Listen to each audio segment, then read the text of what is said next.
Fourth Saturday meeting কিংবা আমার SSG গ্রুপের মেয়েদেরকে নিয়েও বসেছি যে পরিবারে এরকম বিয়ে আনরিম্যারেজ হয়ে যাচ্ছে, 18 নিচে বিয়ে দিয়ে দিচ্ছে, বা 18 নিচে কেন, আমি বলবো না বালক মেয়ে যেমন বিয়ে দিচ্ছে, না বালক ছেলেকেও যেন না কাজে লাগানো, মানে শিশু শ্রমিক, এ দুটো থেকে আমি কিন্তু প্রতিটা মিটিংয়ে মানুষকে অ্যালার্ট করে দিচ্ছি যে শিশু শ্রমিককে আমরা নিজেরা তৈরি করছি, এটা থেকে দূরে থাকতে হবে। একটা শিশুকে আমরা কিন্তু তিলে তিলে মারতে যাচ্ছি, এবং এই যে 18 নিচে একটা মেয়েকে বিয়ে দিয়ে দিচ্ছি, তারও যে পরবর্তীকালে কি সমস্যা হবে সেগুলো আমরা তুলে ধরছি।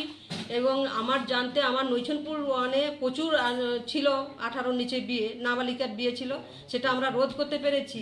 কিন্তু এই কয়েক দিনের মধ্যে বোধহয় দুটো আমার কাছে খবর এসেছে, কিন্তু সেটা সঠিক কিনা আমি যে দেখলাম সেরকম সঠিক নয়। তারা মোটামুটি বয়স বের করতে পারছে বলছে, তো আধার কার্ড দেখেছিলাম। প্রতিটা পরিবারকে আমরা বলছি, আর যদি এরপরেও যায়, মানে এরপরেও যদি বিয়ে দিয়ে দেয় মা বাবা দেখাশোনা করে, কিংবা মেয়ে যায়, সে পরিবারের প্রতি আমি বিশেষ করে আমার নৈছনপুর ওয়ানের পক্ষ থেকে আমি একটা ডিসিশন নিয়েছি, আমার জেনারেল মিটিংয়েও সিদ্ধান্ত নিয়েছি যে ওই পরিবারে আমরা উন্নয়নমূলক কাজের থেকে আমরা অনেক পিছিয়ে রাখতে পারবো। কারণ যেমন আমি একটা সার্টিফিকেট দিতে গেলে তারা একটা কাজে লাগবে, কিংবা ধরুন স্কলারশিপ পাবে, সেখান থেকে আমি কিন্তু বঞ্চিত করে রাখবো, এটা আমি বলছি। কারণ সরকারের জিনিস নিবে, সরকারের সব কিছু ভোগ করবে, সরকারের নিয়ম না মানার জন্যে আমি কিন্তু কড়া হস্তক্ষেপ মানে পদক্ষেপ এটা নিয়েছি আমার জেনারেল মিটিংয়ে।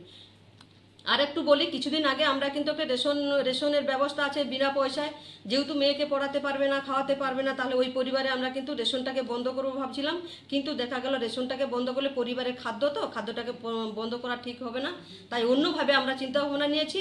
আর রেশনটা মানে ওরা পাচ্ছে। আমি সবিতা সিংহ, নৈছনপুর ওয়ানের প্রধান। বাল্যবিবাহ নিয়ে আমরা প্রতিনিয়ত চেষ্টা করে চলছি।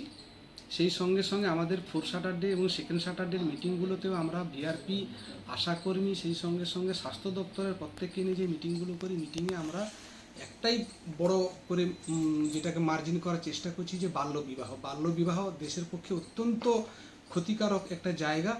আমরা যে সকল পরিবারের সদস্যরা 18 নিচে বিয়ে করে আসতেছে তাদেরকে নিয়েও একটি সেমিনার বিগত দিনে হয়েও গেছে, আবারও কল দেওয়া হয়ে গেছে, আবার একটি সেমিনার করব বলি।